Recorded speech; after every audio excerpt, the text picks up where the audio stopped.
Oh, hello, and welcome to inTune Pathways, the podcast. This is the place where we explore autistic identity, culture, and family lifestyle. I'm your host, I'm Kristy Forbes. I'm a late identified autistic woman. I'm an educator, I have ADHD, and I am a PDA autistic.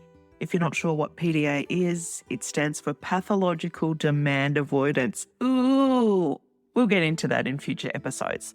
I'm also a parent of autistic children, and my passion is shifting away from the medical disorder narrative and into a newer awareness and radical acceptance of the social model of disability. Thank you for joining me. All episodes of the inTune Pathways podcast are recorded on Wurundjeri country. The Wurundjeri and Woiwurrung people are the traditional custodians as part of the Kulin Nation. I pay my deepest respect to elders past and present, and at inTune Pathways we are committed to the amplification of First Nation voices and decolonisation in our work. Sovereignty was never ceded. This country always was and always will be Aboriginal land. Hello, friends. I thought it might be helpful to take some of the questions I've previously responded to and package them into 15 to 20 minute episodes. So here's our first one, and I hope they're helpful and that you enjoy them. My 6-year-old PDA is extremely fixated on my husband and wants his attention at all times that he is not working. We unschool and I am with him for most of the daytime hours. I understand he's wanting his dad's attention, yet he's extremely controlling of my partner in a way that any human would find difficult. If my partner wants to go for a walk, even if he has invited my PDA along, but with no expectations, he'll often scream, the child will often scream, "I'm not going and neither are you." He'll stand in the doorway and physically try to block him from leaving the house. When he wants something, like to play a game for the 5th time, he'll stand next to my partner and do little microaggressing punches to try to get him to do what he wants. Any insights? No matter how much my partner gives attention, it's not enough. This is very normal for PDA kids. So this falls into when we talk about PDA as having I think it's described as social obsessions or something like that. I used to know the way that the criteria is worded, and I think I've just moved further and further away from that pathologizing language. So forgive me for not remembering it off the top of my head. So when we're talking about our children, our PDA children, they will develop a preference for one person. Not all children will do this, not all PDAs will do this, but our children will often develop a preference for one person, and that preference will be so important to what they consider their survival, their very survival. This doesn't mean that mum is not a safe person. It doesn't mean that at all. It might just be that because we're with mum all day, we really need dad. And when dad walks in the door, that's where we're at. With PDA come the intrusive thoughts for children. The worse the anxiety or the more chronic the anxiety, and particularly in childhood, this can be a very common occurrence. Things like intrusive thoughts can come up where our children will think if our parent leaves the room, that means we're never going to see them again. Or if our parent leaves the room, that means they're going to die. Very extensive, intense, anxiety-fed thinking. And it can feel like we are going to die if we don't get access to the person or the thing that we want. Yes, this is a very normal PDA experience for young children. That's my insight. Having advice around it is tricky because all of our families are so different. I guess what we would be going for here is decreasing the threat response, decreasing the anxiety. Now, this is very complex. We cannot take a particular behavior in a PDA child or one particular situation and work on amending that situation. When we're working with a PDA, our focus is always going to have to be decreasing the anxiety first in order to de-escalate that threat response, and an ongoing, lifelong, evolving approach. So when I hear people talking about PDA-friendly parenting approaches, I think that what is most helpful is parenting the individual that is in front of us. Because the minute we start to compare our parenting approaches with other people, even other PDA families, we lead ourselves into despair because we might be doing things differently and our interpretation might be that we're doing it wrong. Some families will be able to say to a child in that situation, "Sorry, sweetheart, I know it's upsetting, but dad needs time and space." And dad might have to leave the house on his own, and the child may be escalated and upset and have a meltdown and then be okay. Another child in that situation may self-harm or harm others. It's really down to the individual child and the family and what we can and can't manage. If we have other children, as an example, then that's a whole other thing. We need to be managing them as well. When we're talking about working with the child to de-escalate that threat response and bring the anxiety down, this is a whole family approach. It's not just us giving the responsibility to the child. This is why we talk about low to no demand periods in our lives and in our family homes.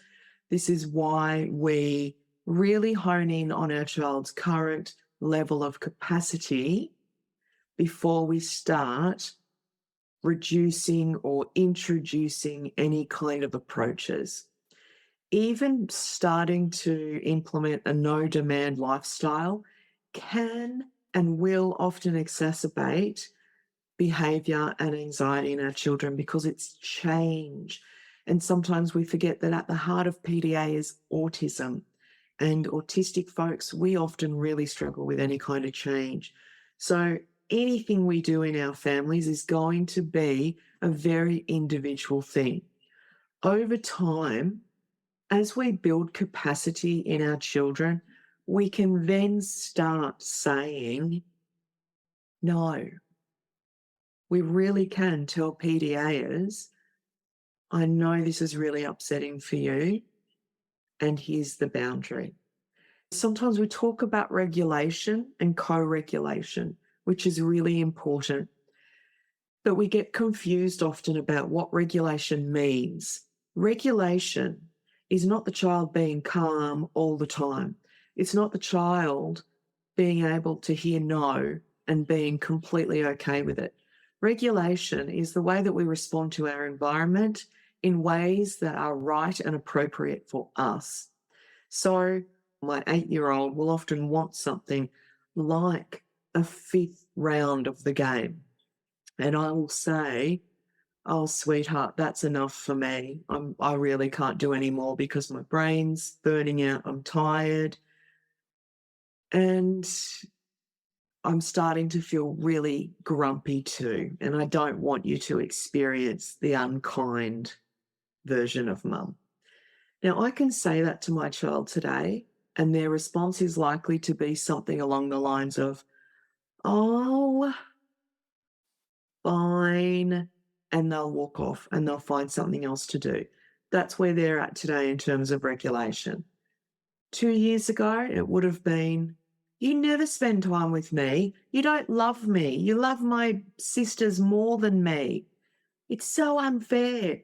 And they probably would have thrown something.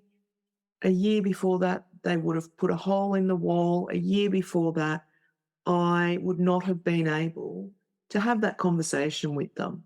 It takes time to build that tolerance in our children And we do that through repetition, familiarity, and consistency, because what we're trying to communicate to the PDA brain is safety. So to begin with, if my child wanted a fifth round of the game, I would find creative ways of remedying this. So I might say, okay, no problem. We can definitely have a fifth round. Mum's going to organise dinner first so that our tummies are nice and full, and then we can play another round of the game. I, the adult, need to feel out what I am comfortable with sitting with. So it's going to be uncomfortable. My child might have a meltdown. What will that look like? Are they going to be okay? Is everyone going to be safe? Because the realistic nature of our families is that our children are neurodivergent and they have big feelings, bigger than their little bodies can contain. And until they grow and develop, those coping skills are not going to be there. So it's going to be up to us to teach them about regulation. Now, back to regulation for a moment. Looking in, we might see a child rolling around on the floor and screaming and yelling and think that's inappropriate and that is not regulation. But we might be wrong about that.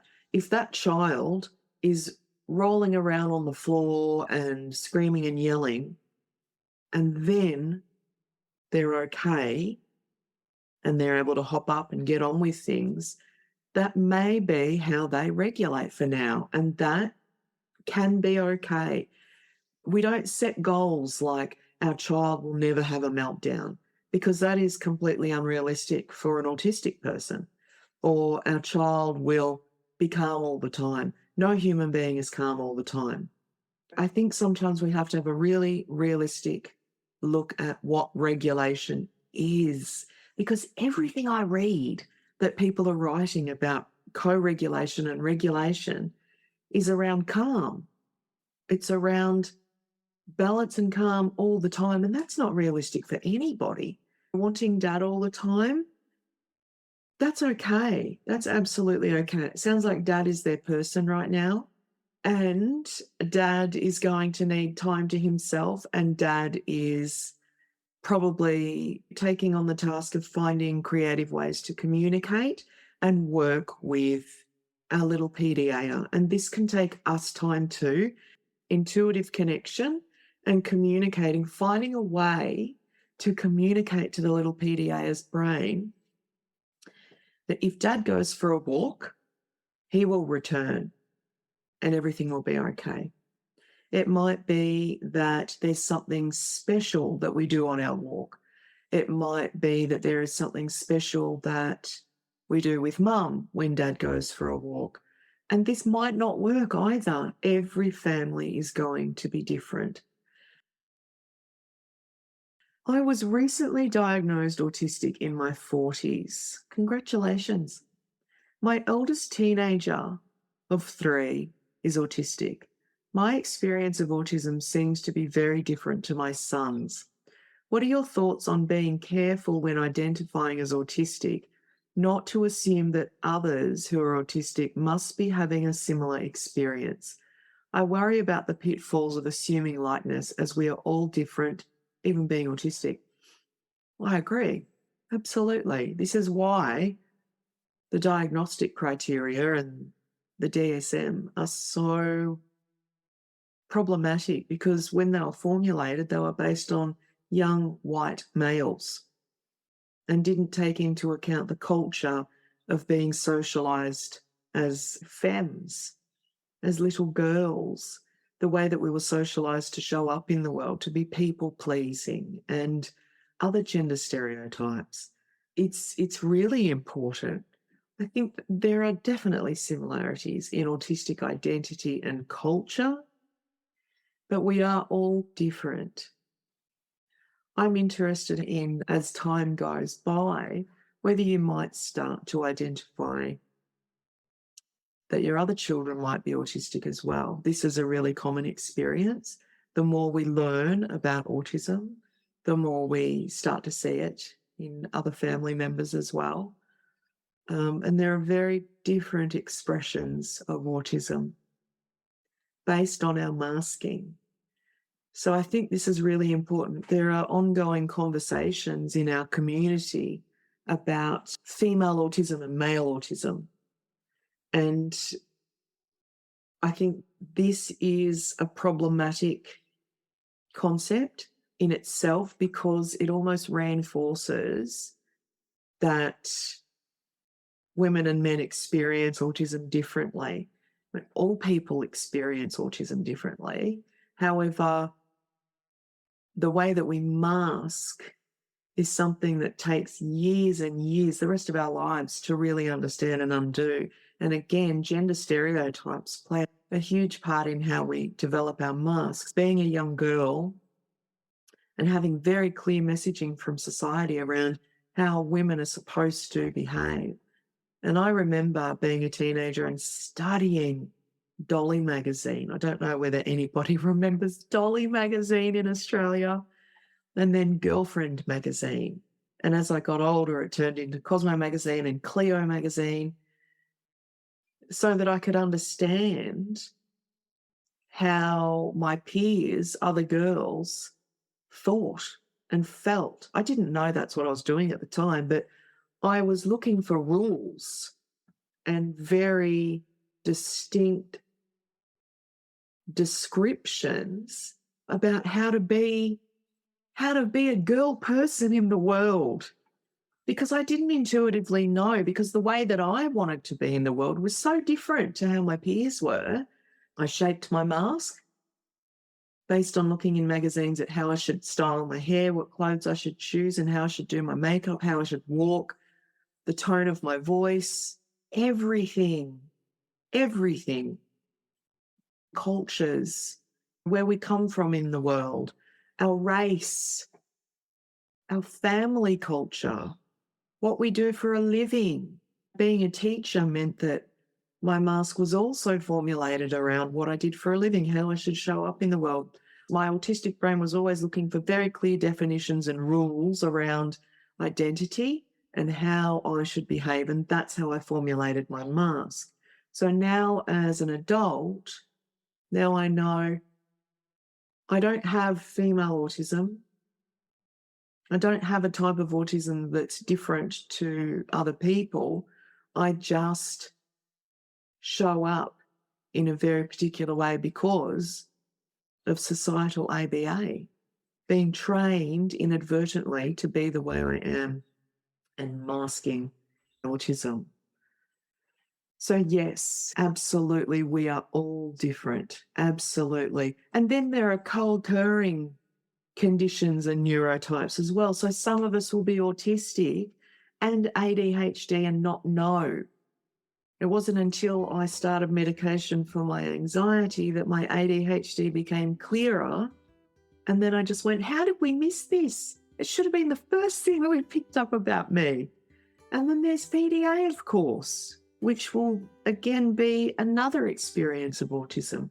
There will be co-occurring autoimmune conditions and fibromyalgia, endometriosis, premenstrual dysphoric disorder, so many of the co-occurring conditions. This is why we say it's not just a neurotype, it's a neurobiology.